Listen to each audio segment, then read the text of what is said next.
मलकागंज गांव में सोनम अपनी मां विमला के साथ रहती थी। सोनम के पिता की मौत ज्यादा शराब पीने के कारण कुछ साल पहले हो गई थी। अपने पति के जाने के बाद विमला ही अपनी बेटी सोनम का ध्यान रखती थी। वो अपने खेत में थोड़ी बहुत सब्जियां उगाकर उन्हें ठेले में ले जाकर गली गली बेचा करती थी, जिससे उनके घर का गुजारा चलता था। आइए आइए, हरी सब्जियां ले जाइए, दूर भगाए सभी बीमारी, ऐसी है ये सब्जियां हमारी। अरे वाह, तुम्हारी सब्जियां तो बहुत ही हरी भरी और ताजा है भाई। अच्छा, ये पालक कैसे दिया? जी, सभी सब्जियां सिर्फ 30 रुपए किलो है, आपको जो चाहिए ले जाइए। अच्छा, तो ये पालक 1 किलो और कद्दू आधा किलो, और हाँ, ये कटहल भी 1 किलो कर दो। जी भाई साहब, अभी बांध देती हूँ। विमला अपनी बेटी सोनम को सरकारी स्कूल में पढ़ने डाल देती है और खुद सारा दिन धूप में गली गली जाकर सब्जियां बेचती, जिससे वो घर खर्च चलाती। साथ ही सोनम की पढ़ाई और कुछ पैसे सोनम की शादी के लिए भी निकाल कर रख लेती। आ गई माँ, चलो आप हाथ मुँह धो लो, मैं तुम्हारे लिए खाना रख देती हूँ। ठीक है बिटिया, तूने खा लिया क्या? नहीं माँ, मैं तो तुम्हारे आने की ही राह देख रही थी। मेरी माँ सारा दिन मेहनत करती है, बहुत थक जाती होंगी ना? मेहनत नहीं करूंगी तो अपनी गुड़िया के ब्याह के लिए पैसे कैसे इकट्ठा करूंगी? ऐसे ही कुछ साल बीत जाते हैं और सोनम 12वीं पूरी कर लेती है। एक रोज वो अपनी माँ के साथ गांव के सरपंच की बेटी रोशनी की शादी में जाती है, जहां उसका शादी का लहंगा देखकर सोनम हैरान रह जाती है। वाह रोशनी, तेरा लहंगा तो कितना खूबसूरत है। खूबसूरत तो होगा ही, इतना महंगा जो है। पर तू ऐसे लहंगे के सपने देखना छोड़ दे, तुम गरीबों के बस की नहीं है इतना महंगा ब्राइडल लहंगा खरीदना। तू तो अपनी माँ को बोलकर उनकी साड़ी का ही लहंगा बनवा ली हो अपनी शादी के लिए। रोशनी की ये बात सुनकर सोनम बहुत दुखी होती है। परेशान मत हो मेरी बच्ची, तेरी माँ से जितना हो सकेगा वो तेरे लिए जरूर करेगी। उसी शादी में रोशनी की मौसी आशा अपने बेटे के साथ आई हुई होती है। सोनम पर जैसे ही उसकी मौसी की नजर जाती है, वो उसे देखते ही रहती है। गुलाबी रंग के सूट में ये गोरी लड़की बिल्कुल ऐसी लग रही है जैसे कोई कमल का फूल हो। मुझे तो अपने छोटे बेटे रौनक के लिए बड़ी ही पसंद आई।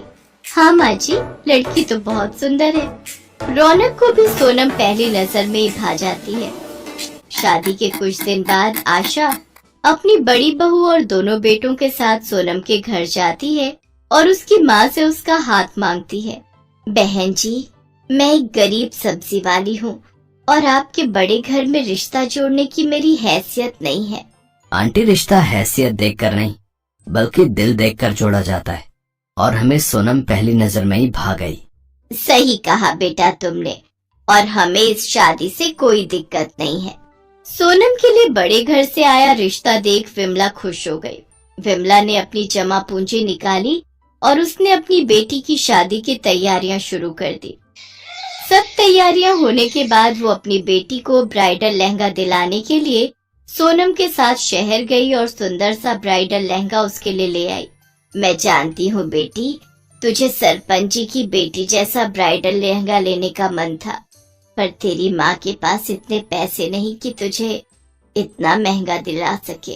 कोई बात नहीं माँ, ये भी मुझे बहुत पसंद है, लेकिन कल क्या होगा ये कोई नहीं जानता। शादी से ठीक एक दिन पहले सोनम का ब्राइडल लहंगा चोरी हो गया और सब लोग बातें बनाने लगे। हाय, कितना बड़ा अपशगुन है ये तो, दुल्हन का लहंगा चोरी हो गया। ये तो बहुत ही बुरा हुआ। बेचारी विमला के पास अब तो इतने पैसे भी नहीं होंगे कि उसे फिर से दिलवा सके। मेरी माँ ने कितने सालों से एक एक पाई इकट्ठी करके मेरे लिए शादी का जोड़ा बनवाया था, लेकिन अब क्या होगा? ये बात जब सोनम की जेठानी को पता चली तो वो बाजार गई और सोनम के लिए एक बहुत ही महंगा और खूबसूरत ब्राइडल लहंगा ले आई, जिसे देखकर सोनम हैरान रह गई। अरे, ये तो वही लहंगा है जो सरपंच जी की बेटी मतलब रोशनी ने अपनी शादी में पहना था। हाँ, हमें उसी ने बताया कि तुम्हें उसका लहंगा बहुत पसंद आया था, लेकिन इतना महंगा होने के कारण तुम ऐसा लहंगा अपनी शादी के लिए खरीद नहीं पाई, इसलिए जब मुझे पता चला कि तुम्हारा लहंगा चोरी हो गया है तो मैं इसे तुम्हारे लिए ले आई। दीदी आप बहुत अच्छी हो, थैंक यू सो मच। तुम्हारा बहुत बहुत धन्यवाद बेटी, तुमने हमारी लाज बचा ली। सोनम मेरी छोटी बहन जैसी है माँ जी, उसके लिए मैं इतना तो कर ही सकती हूँ। अब कल इस जोड़े को पहनकर दुल्हन बनकर तैयार हो जाना, हम धूमधाम से बारात लेकर आएंगे अपनी दुल्हनिया को लेने। अगले दिन जब सोनम वो ब्राइडल लहंगा पहनकर तैयार होती है तो वो किसी अप्सरा से कम नहीं लगती। सबकी नजरें उस पर टिक जाती हैं। उसे देख रोशनी भी हैरान रह जाती है। सोनम को उस ब्राइडल लहंगे में देखकर विमला की आंखें भर जाती हैं। फिर धूमधाम से सोनम की शादी रौनक से खुशी खुशी हो जाती है।